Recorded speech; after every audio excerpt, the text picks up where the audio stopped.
Κυρίες και κύριοι, καλησπέρα σας. Είναι Πέμπτη βράδυ, βλέπετε Θεσσαλία τηλεόραση και όπως συμβαίνει αυτή τη μέρα, αυτή την ώρα, σε αυτή τη συχνότητα, παρακολουθείτε την εκπομπή Δεξιά και αριστερά.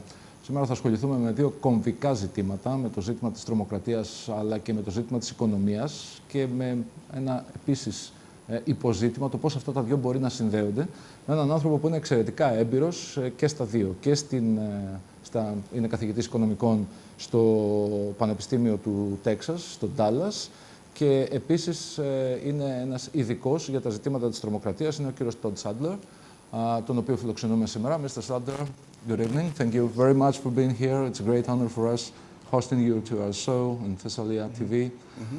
It's very nice to be here. Thank you very, very much. We are in a crisis, as you might have heard, in Greece. It's about 8 years in a row that we could not find our way out of this situation.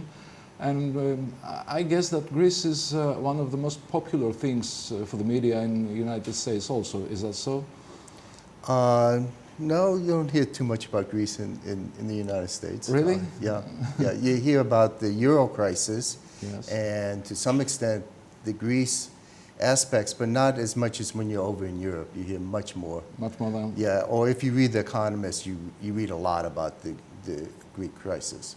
So I guess that you understand that Europe is in crisis because of Greece also, not Yes. only Greece, but Greece is a main issue for this crisis. And is it the architecture of the Eurozone, or is it Greece finally?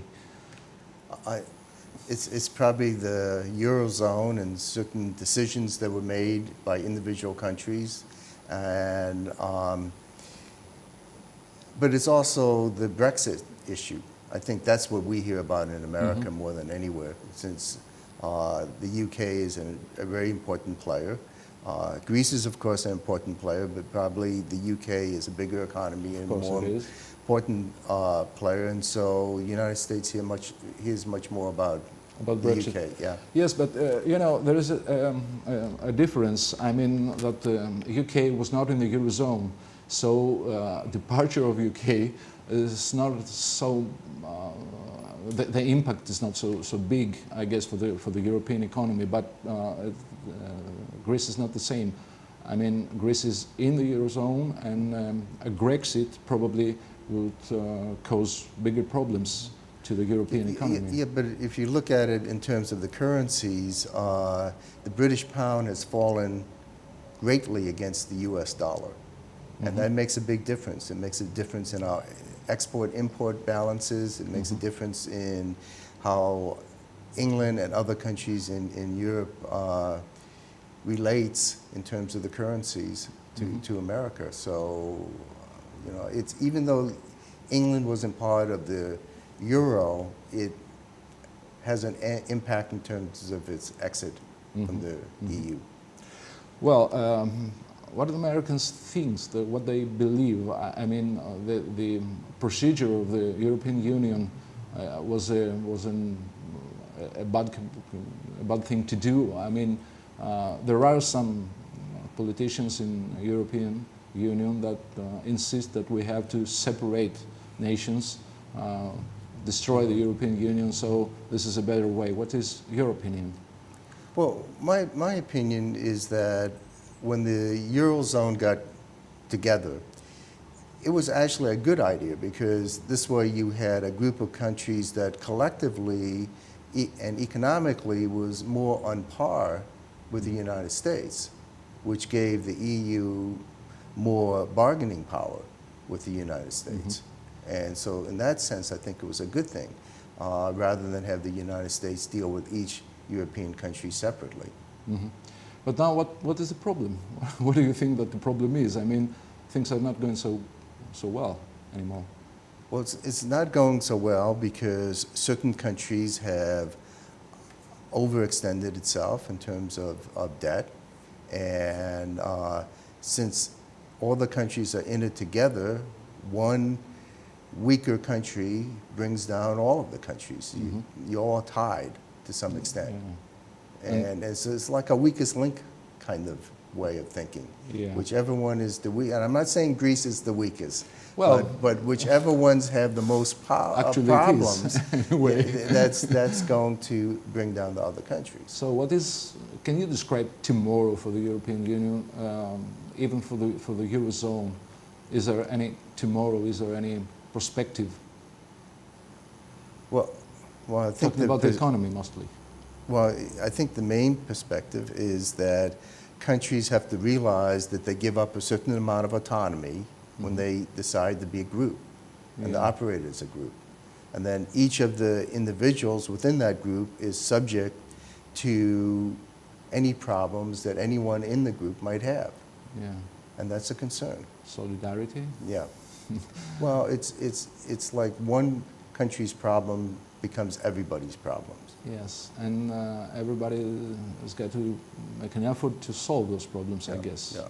Okay. But there's been other things that have come out. I mean, there's been some kind of collective in terms of defensive decisions, some kinds of collective in terms of environmental decisions. So it's not all been a lost situation by any means whatsoever. Okay, yeah, I understand that very well, but you know, we are focusing to the economic problems, and this is the mainstream of thinking in the European Union right now. So we are not paying so much attention to the environmental problems, which are big, of course, for the worldwide anyway. But if we cannot solve these economic problems, I believe that many people should think that the European Union should be destroyed in a few years, maybe. And that will remain to be seen, to see to what extent they weather this storm, with not only with respect to Greece, but with respect to other EU members that have some issues in terms of their economies. Well, USA have been through a crisis last years, but it seems that it have recovered now. Is that recover true? I mean, is that sustainable? Oh, I think the recovery is sustainable. I mean, it's very difficult to predict what might come and be a shock to the system. I mean, no one has that perfect insight. But certainly the economy is improving. It's taken a very long time,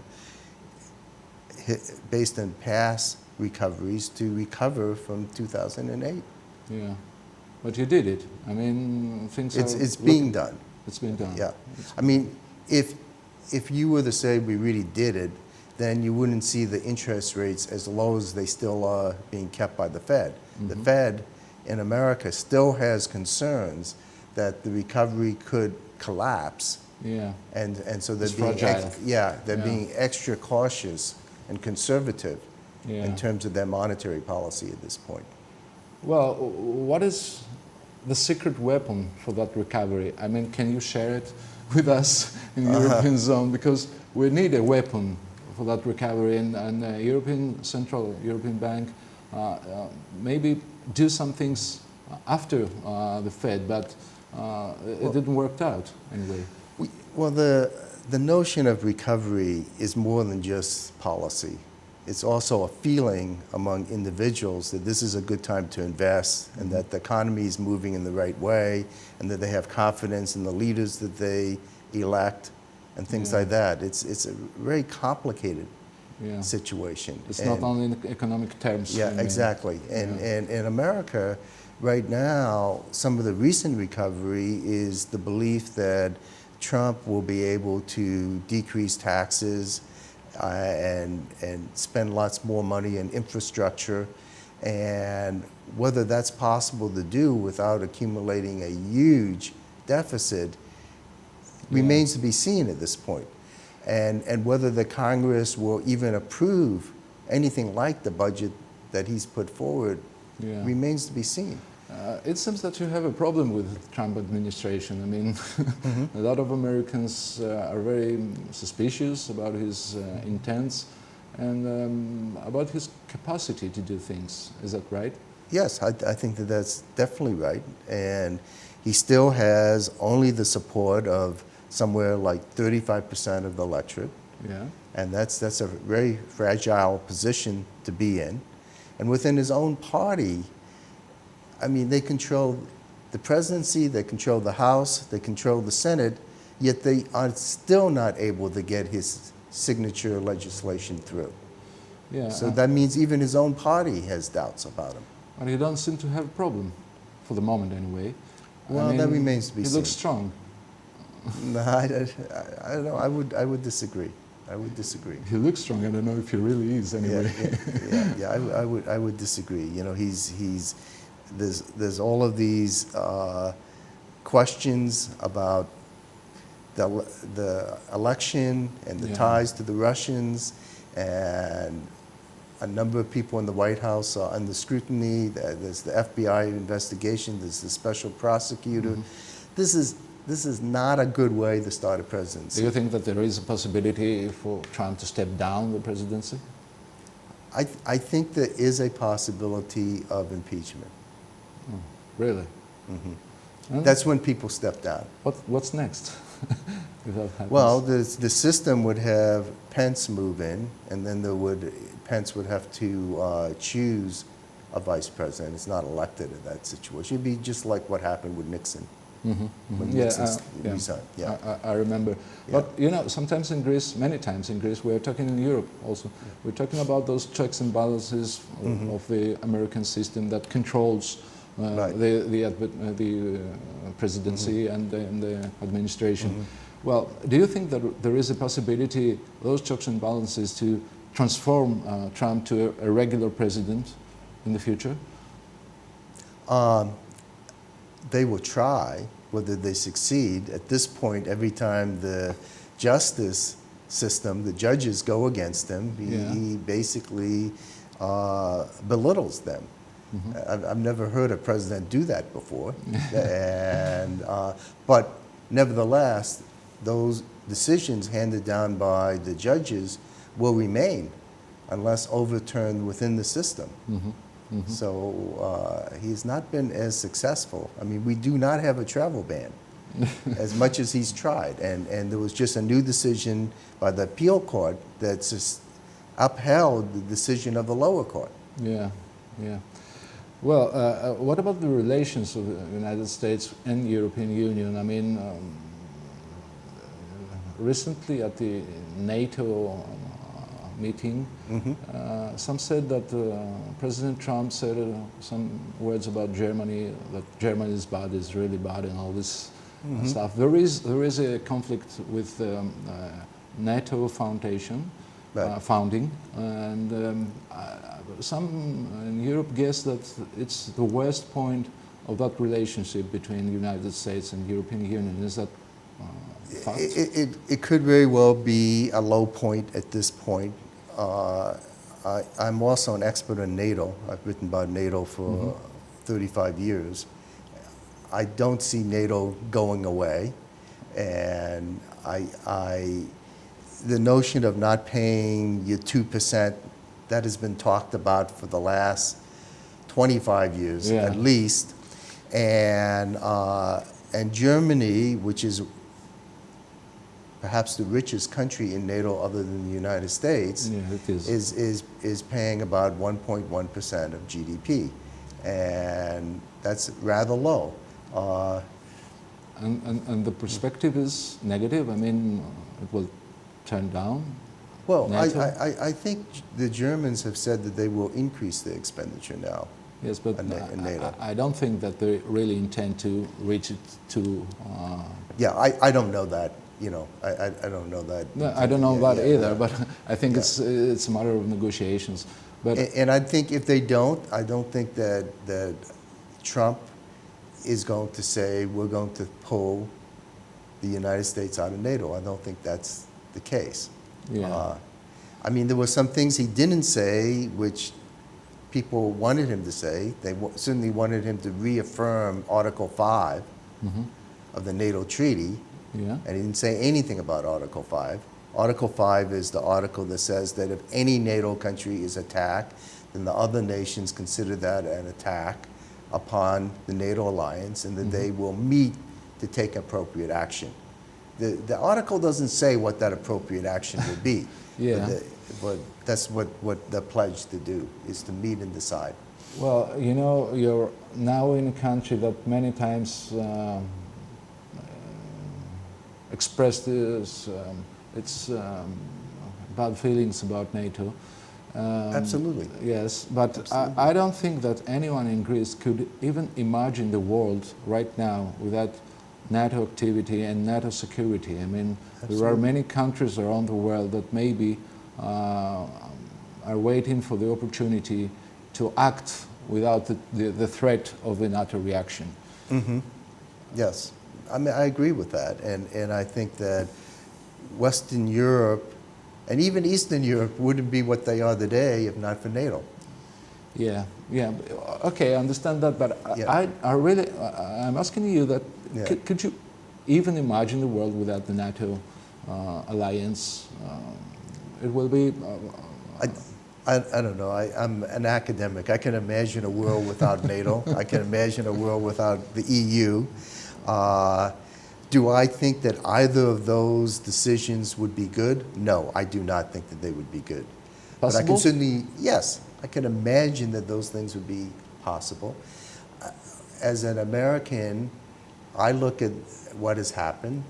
I like Europe. I come to Europe all the time. Yeah. I see them. You like Greece also, I can Yes, I do, understand. and for good reason. It's a great country. Yeah. But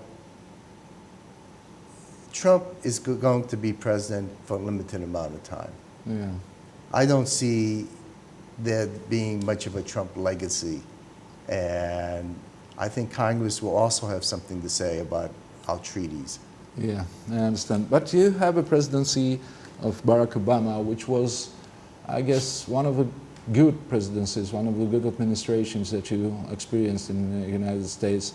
And I don't see how United States people voted for someone like Trump. I mean, if they have to choose between Trump and Clinton, maybe I could understand that. But was there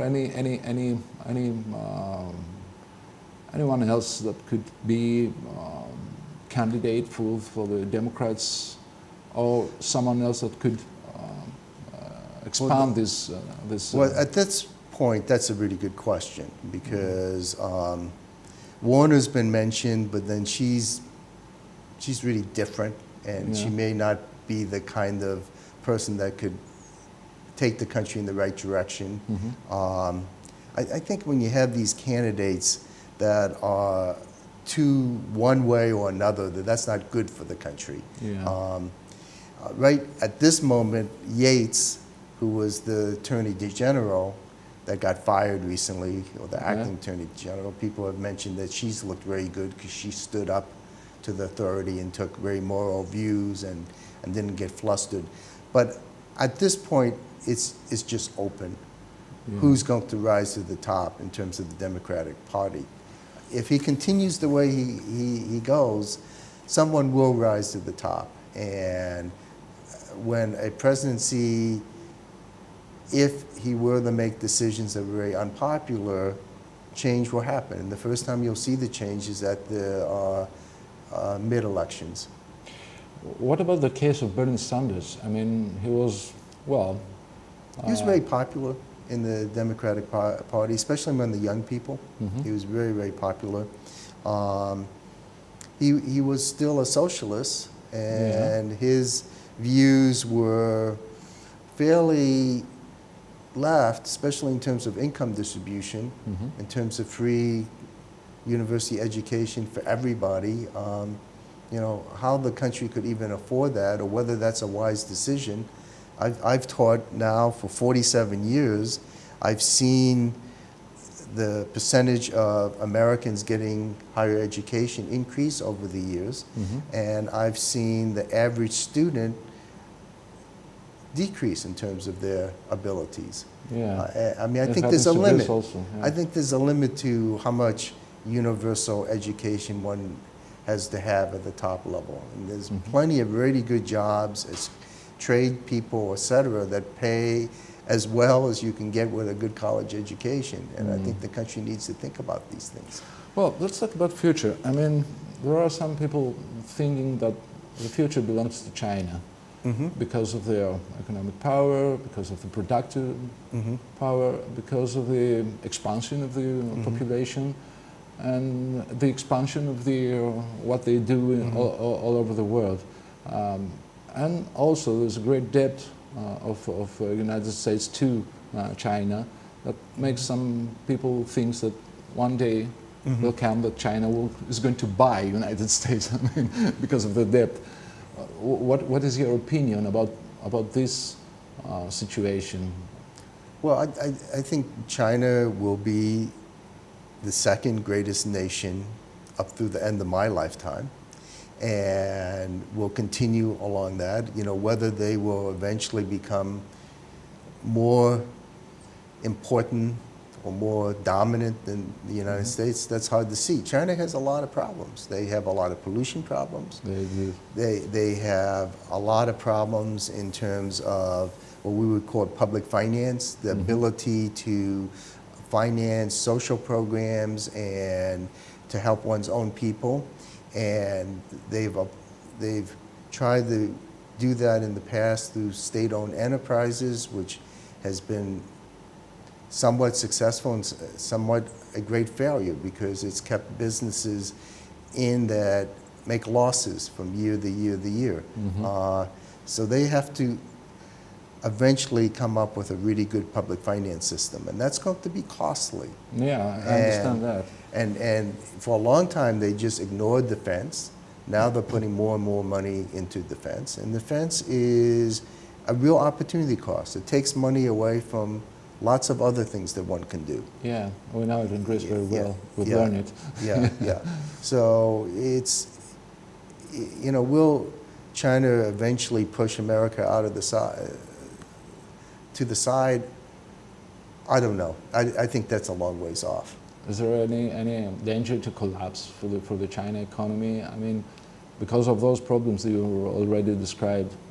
Well, I think the Chinese are very pragmatic.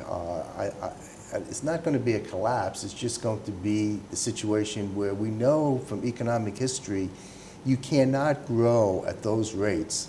Yeah. Forever. I mean, you reach a point. Yeah, but you remind me of something that we are living right now with this negotiation with the European Union in Greece, that we are asked to grow with a growth of 3.5 points per year of GDP.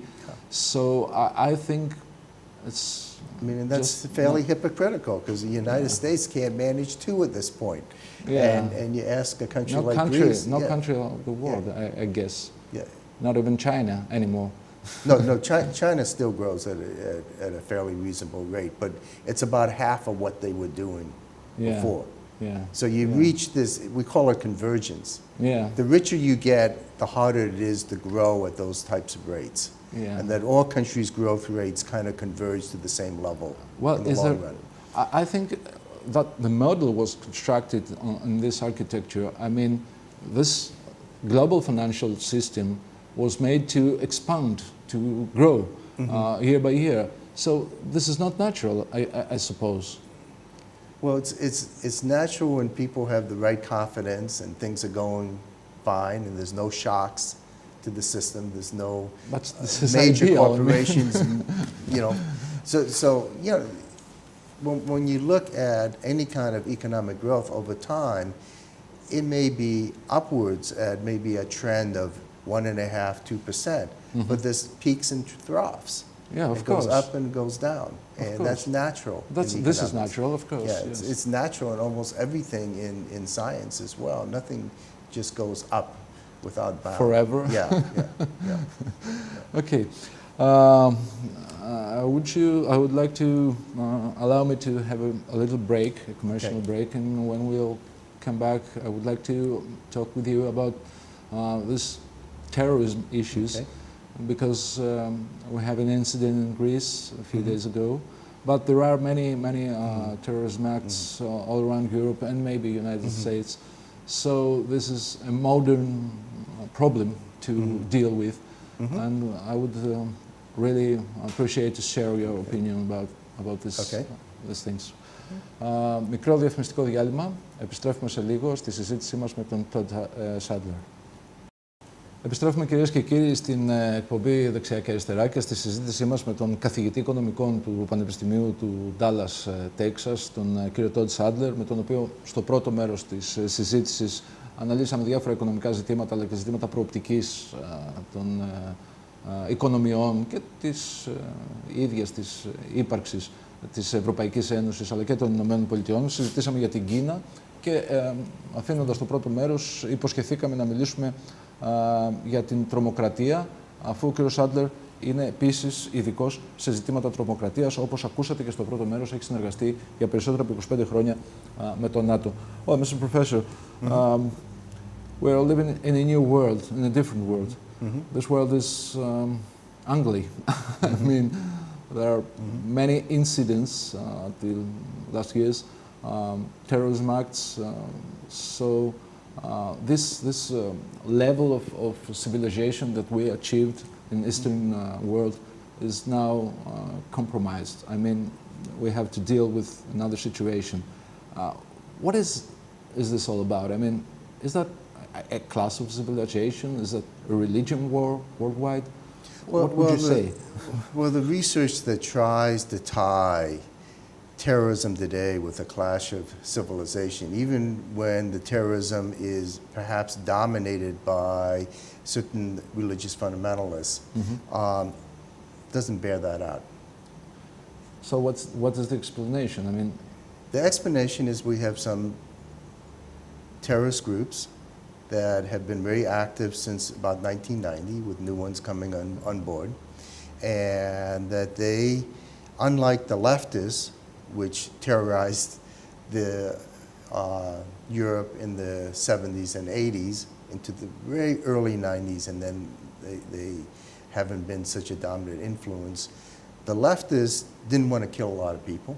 In fact, their killing was much more pinpointed to certain officials and some military people and even some U.S. soldiers that were stationed over here. We experienced that in Greece also. Yes, I know, the 17 November. Yeah. And other groups. Yeah. But there were much more terrorist acts during that period. The transnational terrorist acts during the 70s and 80s ran about 500 a year. They run about 200 now. But yes, the but difference they are is focusing on innocent people. I mean, yes, they are, and they're focusing on innocent people because the officials and the business people and the people that were their targets have hardened themselves to a much greater extent, and so the private parties, which would be people like you and me, were much easier targets. And these individuals, they want to make as much headlines as possible. They want to kill as many people as possible, and it matters not to them whatsoever who they kill, women, children, teenagers in Manchester. It makes no difference whatsoever. And so when an act occurs, it is much more horrific than the types of acts when we had more of them. So it seems as though we're just plagued with terrorism. I mean, even one act is too much when it kills people, but we're not plagued with so many acts. It's just the acts that we have to deal with are terrible. So what could we do? I mean, if you travel in Europe, you probably have seen soldiers with their guns walking around the street. This is not Europe as we knew it. So have the terrorists taken something away from the great life that we have in a democracy? And the answer is yes. Yeah. They've taken it away. They've taken it when we have to wait in lines to get on planes. They've taken it when we hear things like we might not be able to bring a laptop onto a plane, that our liquids have to be checked, on and on and on. Yes, they've changed our lives. But they've also changed our lives in terms of the amount of money that is being spent on counterterrorism, in terms of the intelligence, in terms of defensive measures. And Security? yeah, I mean, the Department of Homeland Security in America spends, I think this year, $66 billion, of which 2/3 goes into counterterrorism, mostly hardening of targets and vetting people and things like that. That's a lot of money. That's a lot of money that could be spent on other things. And no matter how much money you spend, there will always be a soft target. The nature of spending money and hardening targets means that you're softening other targets relative to the ones that you've hardened. Yeah. So there's no solution, you're saying? This intelligence is really useful in terms of trying to keep acts from occurring. And many acts have been stopped. Yeah, But will you stop everyone? No. I mean, has the police actions in Manchester stopped some future acts? Very likely, perhaps. Yeah. But why didn't they stop this one? Well, if you really think about it, if they didn't have the security they had, that suicide bomber would have gone into the arena. Yeah, yeah. And if you look at those pictures that you get out of the arena, you would have killed hundreds of people. The soft spot was just outside the arena as people were coming out. Yeah. So even one death or maiming is too much, but it would have been a much worse had you not had that target hardened. Yes, but it's really hard to imagine a world that operates under these laws. I mean, for us in Greece, which we are a pretty safe country. I mean, okay, we haven't got many problems, not even with the Muslims or the guys. It's really hard for us to believe that we are moving in the future, that we have to sleep with our guns under our pillow, or to be afraid to walk out to the road. Well, I think certain kinds of collective events will need more security, and the perimeter is going to have to be guarded to a greater extent. You know, everything's always reactive. You learn from the last event what you need to do in the future to make it less possible. But you know, I come from a country with a really high murder rate. Yeah. I live in a city that is actually not bad compared to some other cities in America, where you're dealing with lots of people being killed by criminals, and you're dealing with the property theft, and you know, I go about my day, you know, and you're dealing with a country that 35,000 to 40,000 people die on the highways. Yeah. But we are used to it. I mean, we don't see it as a threat anyway, because we're used to it. But it's more possible to die in a car accident in Greece or in Texas also. Absolutely. I mean, after 9/11, because of my expertise, I was asked to fly to a lot of places as soon as they started flying again, which was about 4 days later. And I did lectures at elementary schools and junior highs, and the students asked me if coming to see them and flying to see them, was I ever afraid? And I said, no, I wasn't, because I knew that the security in the planes would be really well done. My fear was, after I left the airport, getting there safely in terms of the taxi. Okay, let's move back to terrorism. I mean, well, I'm trying to figure out what really forces a bomber, a suicide bomber, to do these acts. I mean, is that the religion he has? Is that... Well, they're usually radicalized, which means they don't start off with that religion. And if you look at the profiles, and I'm not a big believer in profiles, but if you look at the profiles, they're usually people that, for one reason or another, feel fairly hopeless. No. That they don't have a job, they're discontent with their life, they don't see how they fit in to society. And I think the one thing that Europe has to worry about, and it's all tied together, is I think it's important that young people have a future, and so that they can't be attracted to these kinds of terrible acts, that they have something to look forward to, and that immigrants into a country, any country, be it, let's say, into America, that they feel integrated in, and they feel part of the system. Because we have people radicalized in America as well. Yeah, I understand that. They're yeah. everywhere. Yeah. We have a radical prime minister in Greece. Okay. I don't know if you ever heard about it. Anyway, this is another. You mean the economist? No. Okay. Okay. But I guess that you're saying that there is a connection between poverty and terrorism acts. Well, when you go to test whether there's a connection between poverty and terrorism, the answer is no, there isn't. But there's directly one. Well, because what you see is sometimes these people that do these acts are well educated. Yeah. And they have the possibility of a future, but for some reason they just didn't fit into society. Well, what is this reason?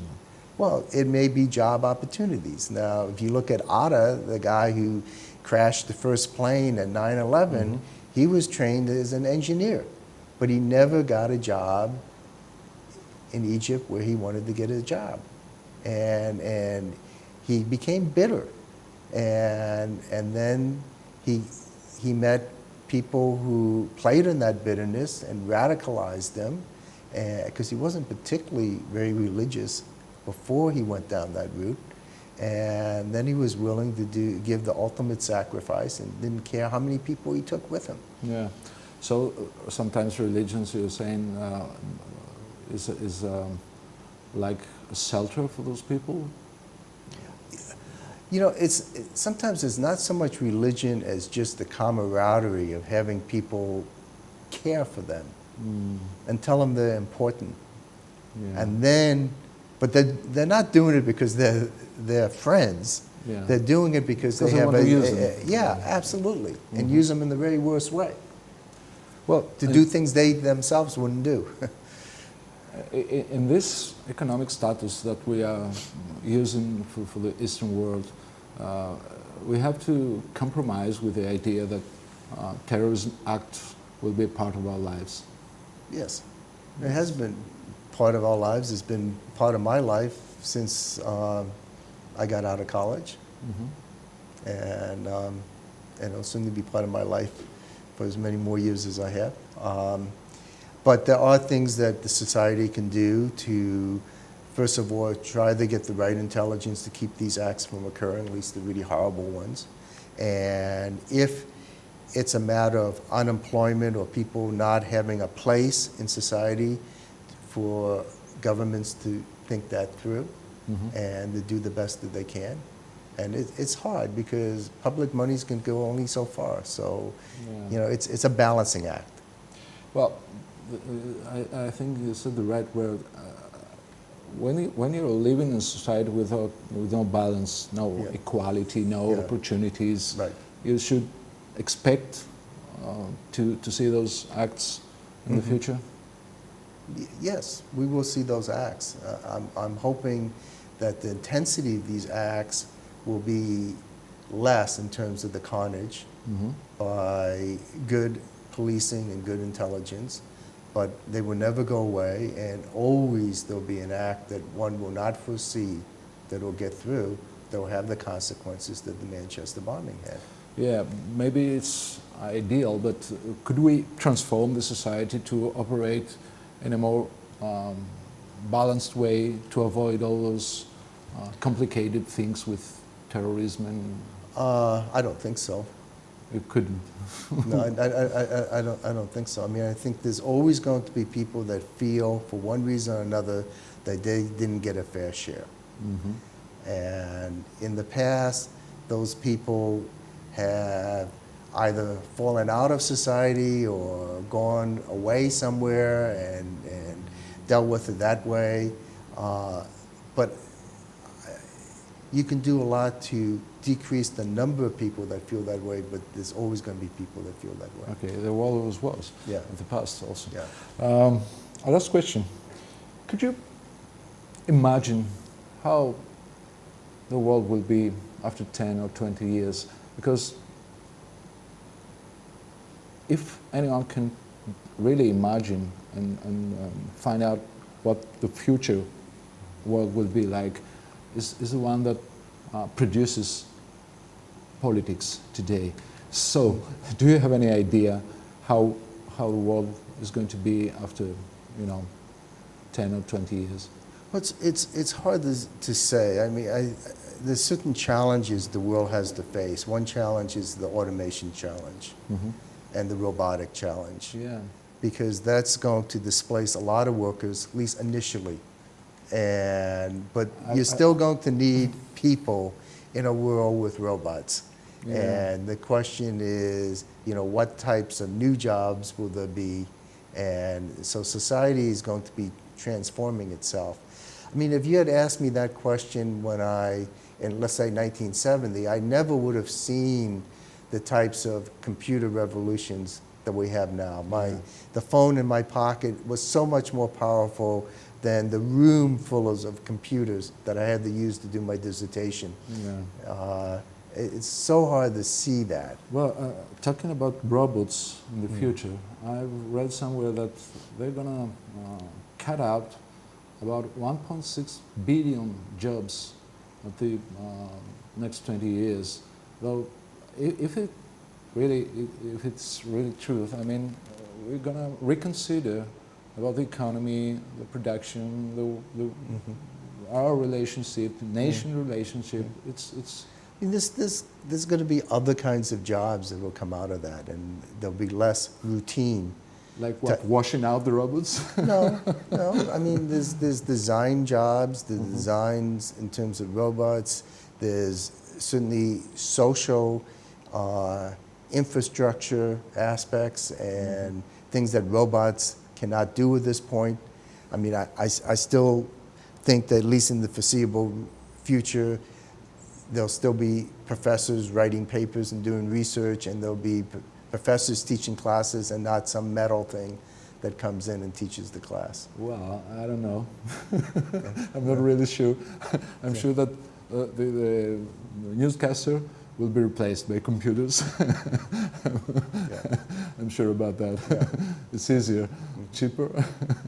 Perhaps, we'll see. Perhaps.